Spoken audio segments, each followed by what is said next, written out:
श्री राम।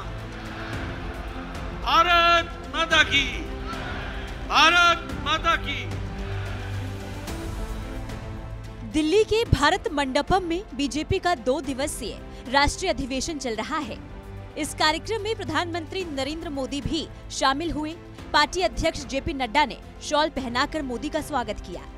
राष्ट्रीय कार्यकारिणी और राष्ट्रीय परिषद की इस बैठक में लोकसभा चुनाव में जीत के लिए रोड मैप तैयार किया जा रहा है।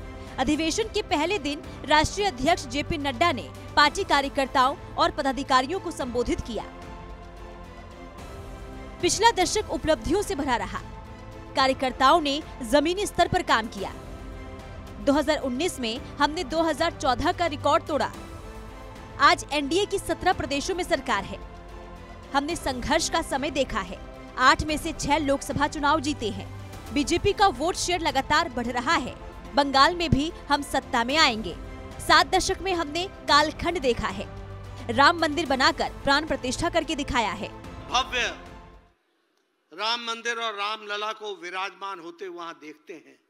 22 तारीख को उसकी प्राण प्रतिष्ठा हुई और रामलला के इस कार्यक्रम में नहीं सिर्फ कोई गांव, कोई देश, कोई सिर्फ देश या कोई प्रदेश, सारी दुनिया में दीप जले, सारी दुनिया में, और सारे मंदिरों में घंटियां बजी और रामलला का स्वागत किया गया।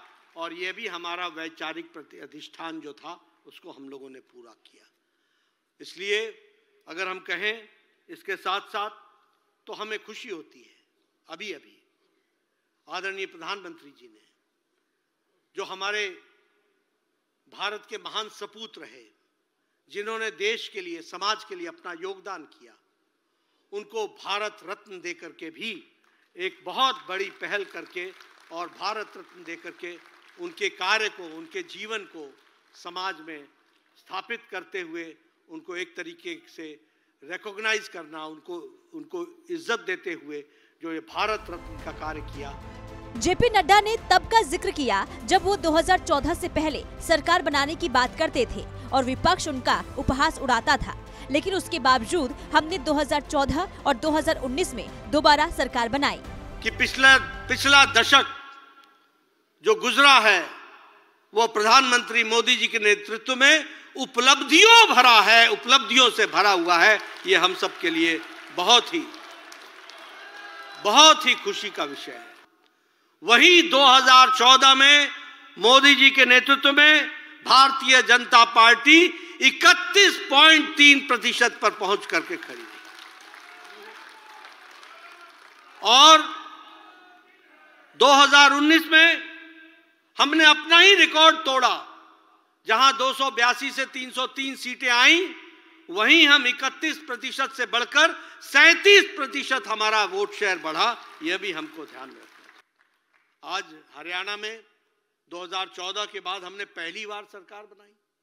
मुझे याद है जब मैं हरियाणा के चुनाव के प्रचार में जाता था, हम बोलते थे सरकार बनाएंगे, तो 2014 के पहले लोग हमारा उपहास करते थे, कहते थे तो साहब आप पूरी सरकार बनाएंगे। सोचते थे कि संभव नहीं है। लेकिन 2014 के बाद हमारी सरकार बनी और फिर से 2019 में दोबारा हमारी सरकार बनी। यह हरियाणा में हुआ। कुल मिलाकर जेपी नड्डा ने कार्यकर्ताओं में जोश भरने का काम किया। वहीं अधिवेशन के अंतिम दिन प्रधानमंत्री नरेंद्र मोदी अपने संबोधन में लोकसभा चुनाव के मुद्दों और रणनीति के बारे में प्रतिनिधियों को अवगत कराएंगे। सूर्य समाचार के लिए दिल्ली से विनय सिंह की रिपोर्ट।